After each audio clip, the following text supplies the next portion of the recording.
Bonjour à toutes et à tous, Marhaban Eskol, ce rendez-vous annuel avec Sigma, Open Sigma. Merci beaucoup pour toute l'équipe Sigma, pour l'organisation et surtout pour le rendez-vous avec les chiffres. Je me présente, Mohamed Salah Mbarek, fondateur de Tawa Digital Talents, la plateforme et l'agence de marketing d'influence ici en Tunisie et ailleurs dans le monde arabe sur la zone MENA. Peut-être vous me connaissez plus au nom de Midox, mais je sais qu'aujourd'hui vous attendez plus d'en savoir plus par rapport aux chiffres qui concernent le marketing d'influence. Et c'est pour cette raison que je vais commencer avec un chiffre très intéressant qui est l'investissement publicitaire sur le marketing d'influence dans le monde. On parle aujourd'hui d'à peu près 14 milliards de dollars investis sur le marketing d'influence, sur le marketing de contenu.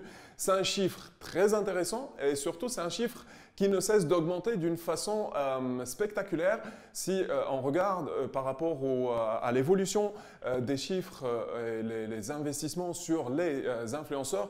Depuis 2016 jusqu'à 2021, on parle d'une évolution très intéressante et surtout qui a été propulsée par la crise Covid en 2020, là où pour la première fois, les investissements sur le marketing d'influence ont touché les 10 milliards de dollars dans le monde. Tawa Digital Talents, nous aidons les marques à surtout exploiter ce potentiel au niveau du marketing d'influence et dans le monde, toutes les stratégies tournent principalement pour les marques, l'intérêt principal est de gagner en notoriété grâce à ces influenceurs-là, grâce à leur communauté et surtout grâce à leur impact. Le deuxième intérêt pour les marques et les agences, c'est surtout d'avoir du contenu. Nous savons très bien que produire du contenu, ça coûte de l'argent. Aujourd'hui, il y a la créativité de ces créateurs de contenu qui donne une source de contenu très intéressante pour les marques. Et la troisième raison, le troisième motif, la troisième motivation pour les marques pour collaborer avec les influenceurs, c'est surtout la recherche de conversion, la recherche de vente, la recherche de conversation avec des nouveaux clients, des potentiels consommateurs. Selon les études que nous avons menées, nous avons essayé de répondre à des questions bien déterminées. Qui sont ces influenceurs? Surtout comment pouvoir les choisir et comment mesurer l'impact. Ce sont ces trois données-là et ces trois axes-là, là où nous essayons d'aider les marques et les agences afin de développer leur activité avec les influenceurs. Et aujourd'hui, nous existons en Tunisie, en Algérie et à Dubaï et nous avons géré plus de 100 campagnes un peu partout sur la zone MENA avec des marques très très intéressantes et même avec des ONG d'une envergure internationale. Si on parle de la Tunisie, aujourd'hui on recense un peu plus que 1200 influenceurs tunisiens. Ils sont classés à peu près sur 30 catégories d'activités. On parle surtout de la catégorie fashion, la catégorie lifestyle. On parle un peu du fitness, du cooking et du food, content creation. Nous pouvons aussi classer ces influenceurs-là par âge de leurs followers, de leur communauté, par sexe et surtout on arrive à calculer l'impact réel de chaque influenceur en fonction de la zone géographique là où il existe. Je vais partager avec vous d'une façon inédite ces chiffres-là qui vont vous donner une idée plus complète sur cette scène, une sorte de topographie sur les influenceurs en Tunisie.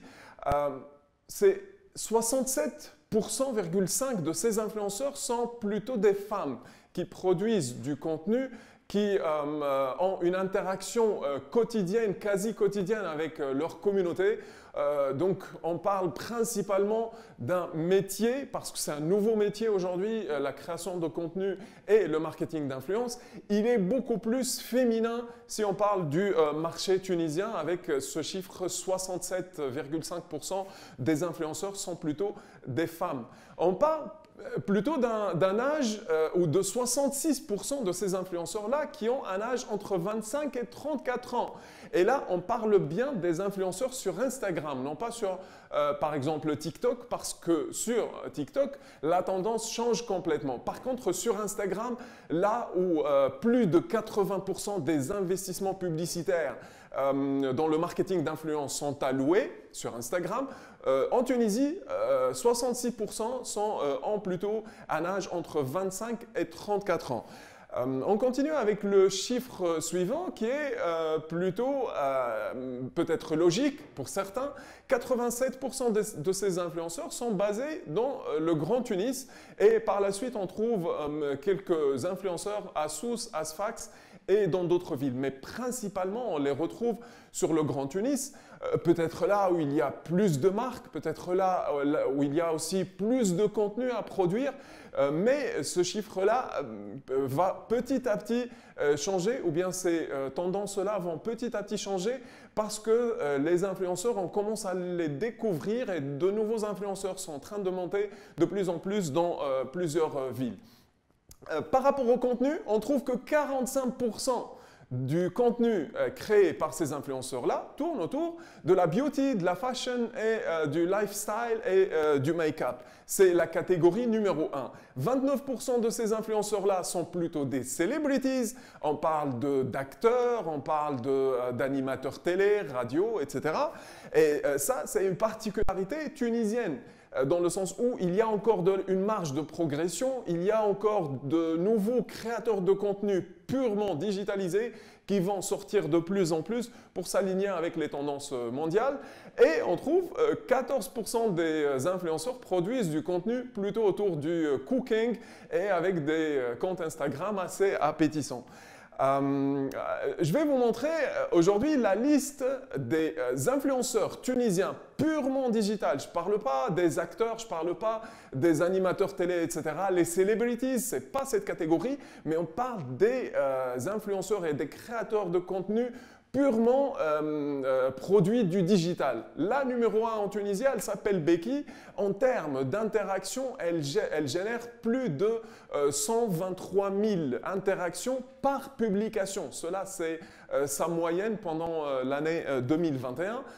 Dans le classement, on trouve en numéro 2, c'est Michel Faye, qui est à la base, c'est un réalisateur, mais qui a choisi de produire son contenu principalement pour le digital, pour YouTube et Instagram.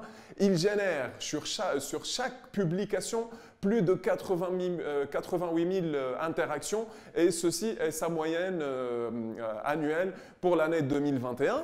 Et dans le podium, on trouve en top 3 Fatma Bouhoun, qui est aussi un produit purement digital grâce à sa collaboration avec le site Faza ou la plateforme Faza. Fatma, aujourd'hui, sur son compte Instagram, elle génère une moyenne de 49,2 000 interactions par publication. Ceci est vraiment des chiffres qui nous permettent de mettre les premières balises, de comprendre cet écosystème qui est en train d'être créé et cet impact qui est en train d'être généré par les influenceurs.